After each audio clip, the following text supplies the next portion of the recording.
guys, welcome back to another episode. I'm really excited for this week's episode. I wanted to share a little bit about my journey the past 6 months. So I've been living off-grid in my 13-foot Mongolian yurt for the past 6 months here in northern New Mexico. And it has been such a journey. Lots of highs, lots of lows, but overall it's just been, just truly so magical. And I kind of wanted to share with you guys what brought me here, why I chose to be here off-grid and here on our property, and what I've learned. So join me today as I share a little bit about my journey. Also prepping for a massive winter storm coming. We just got a note of a extreme storm advisory coming tonight. So we may wake up to a winter wonderland, which I'm not going to complain about. So I need a crap ton of firewood because I'm out, classic. And we have a little bit of the stock, but I want to prep for the full 4 or 5 days ahead. And just kind of getting some things done. I've got a mad stack of dishes that I need to do. Just chores, the off-grid life chores, all the little things. It takes ages to do things. So join me on that and I'll share my journey throughout the day. Okay, let's go chop some wood.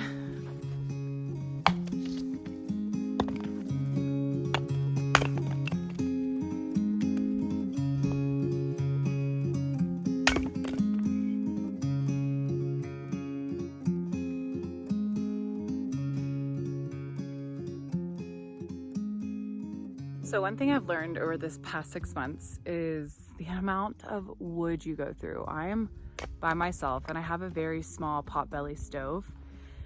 And I have been through so much wood. I thought that I would be able to, harvest enough to fit underneath my deck for the whole winter. And I was like, oh, I won't even have to worry about getting wood all winter long. I'll just go underneath my deck and get the wood I need. But no, this is not the case. I have been pretty much prepping wood every day, if not every other day. Currently our stash is this amount of wood, which is not much.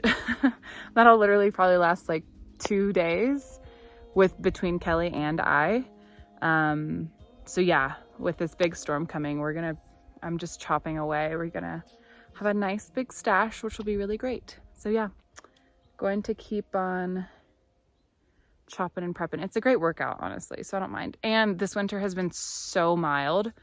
I'm in a long sleeve t-shirt right now and the sun is just so hot. I don't know, we've had the lightest winter, but I'm excited for the snowstorm if it comes, and I'm also excited to show you guys if it comes.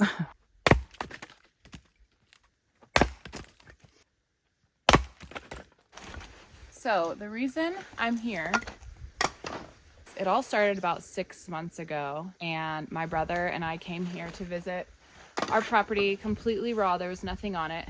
And at the time I had just made my decision to go to Hawaii for 3 months to live with a family and live and work with them.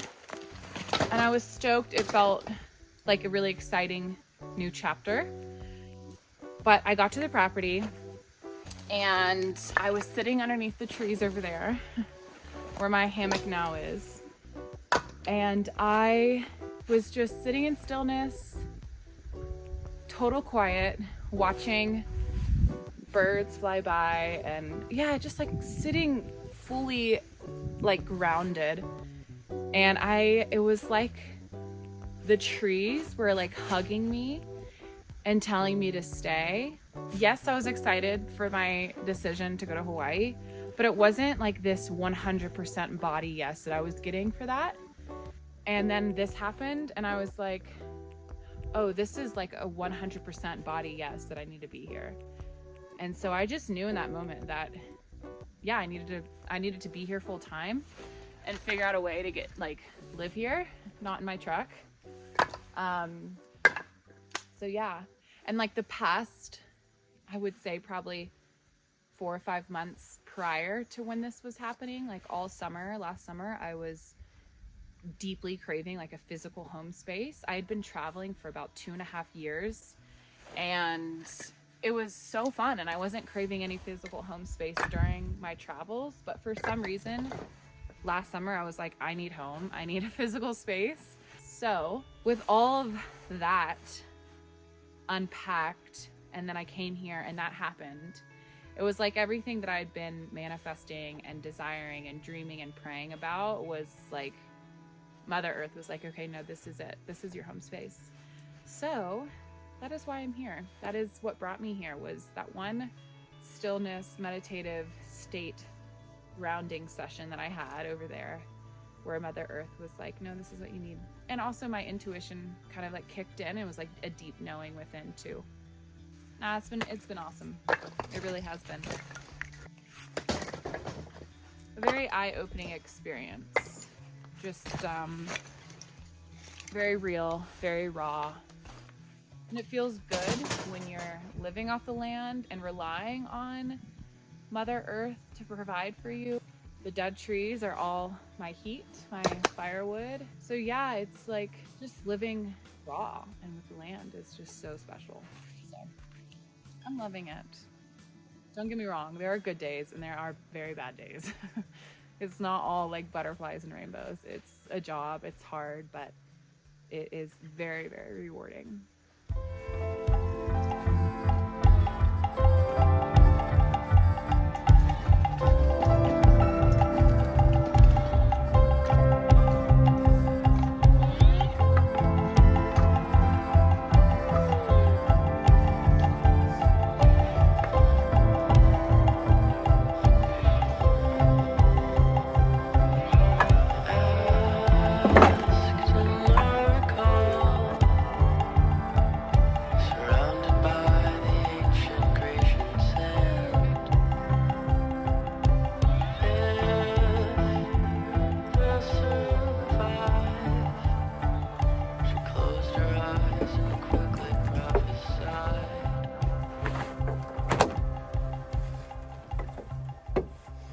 All right, I'm gonna do some rounds around the property, make sure nothing's out that we don't want to be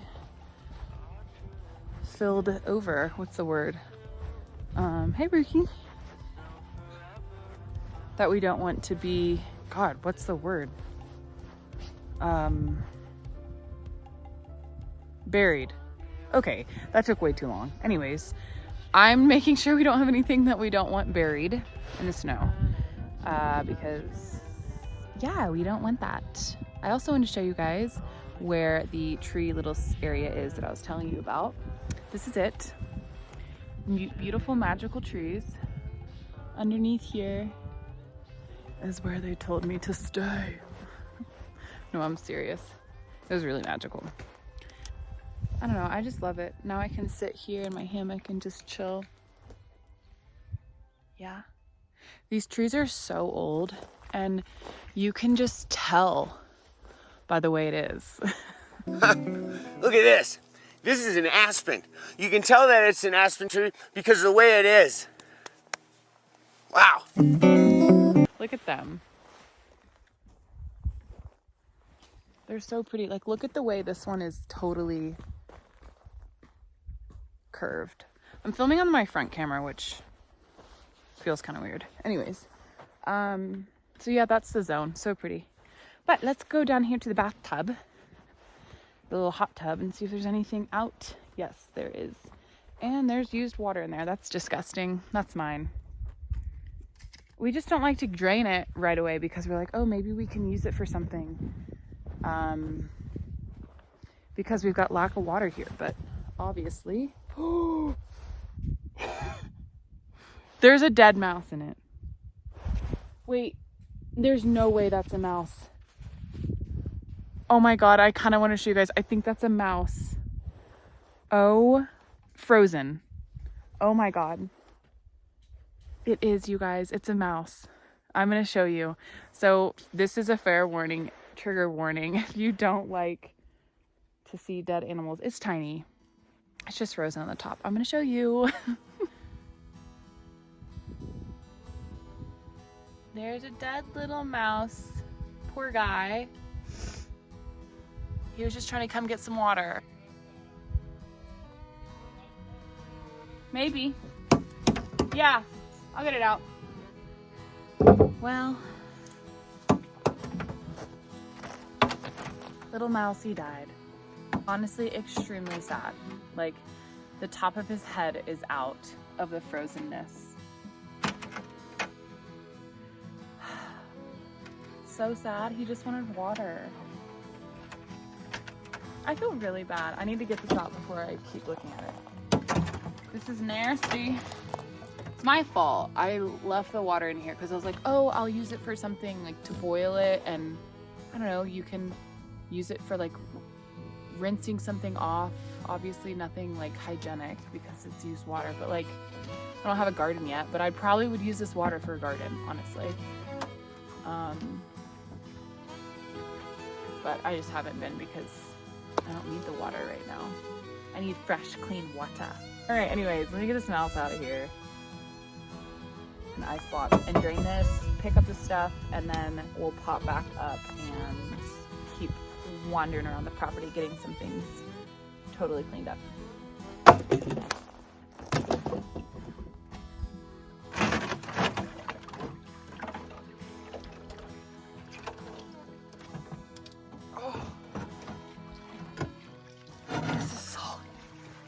Oh my god, you can see his legs. I'm taking a picture of this. This is really crazy sad.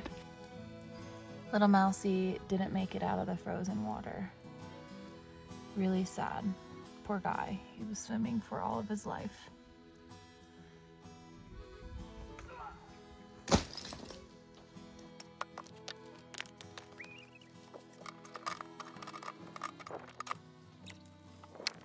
All right.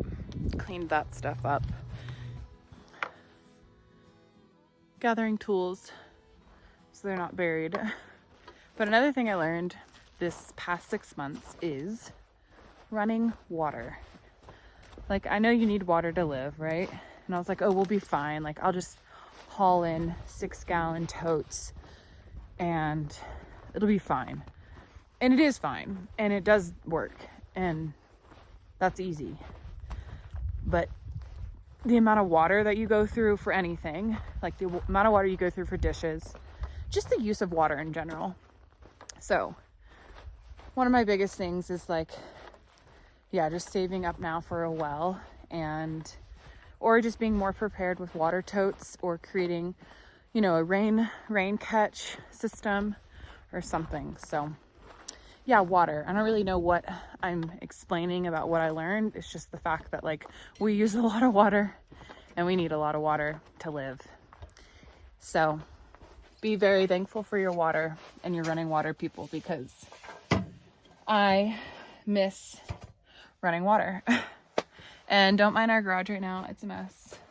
But while I'm over here, I should check, make sure everything's prepped for snow. I think my snowshoes are in the back of my car. Yeah, let's go get those, and then yeah, keep checking around everything. Bring you guys along on this like tripod situation set up, so hopefully it's not too awkward.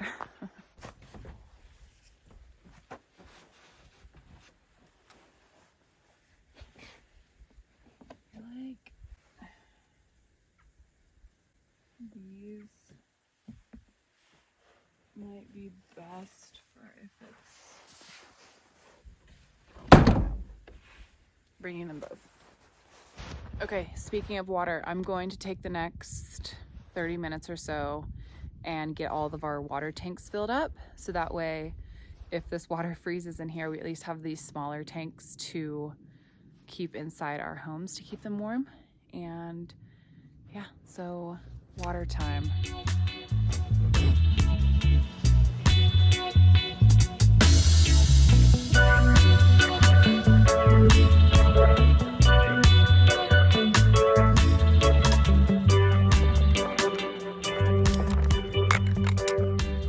All right, so I got the dishes done, and now Kelly and I have just been kind of cleaning up the property, getting things tight, you know, nice and cleaned up.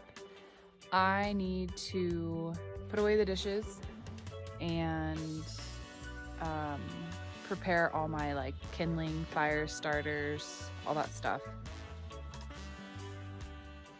So when I realized I wanted to be here full time, I knew that I needed a home.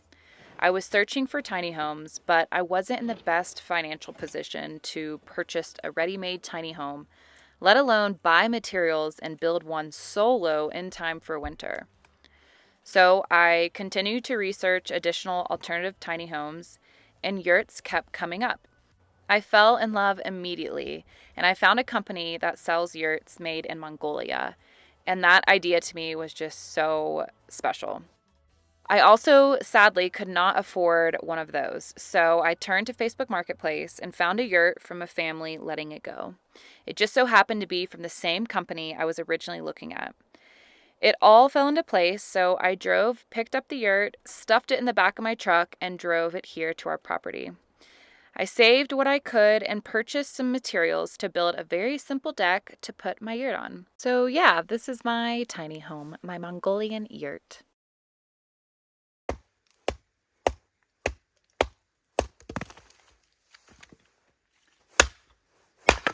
So this winter I went in knowing that I would be hibernating, reflecting, resting, and really just kind of taking note and processing everything that I've been doing the past like 2.5, 3 years since I started this like really big spiritual journey. And it's been so special, and I'm so grateful and so thankful that I can come here and be alone and process everything. Solitude is truly the greatest teacher ever. And being out here, like totally wrapped in Mother Earth and nature, it's just been so special. And I wish I could give this to everybody, truly. So if I recommend anything, it would be spend some time alone, take some time for yourself to really process, to learn, to grow, and listen to yourself and sit in stillness and silence and see what comes through.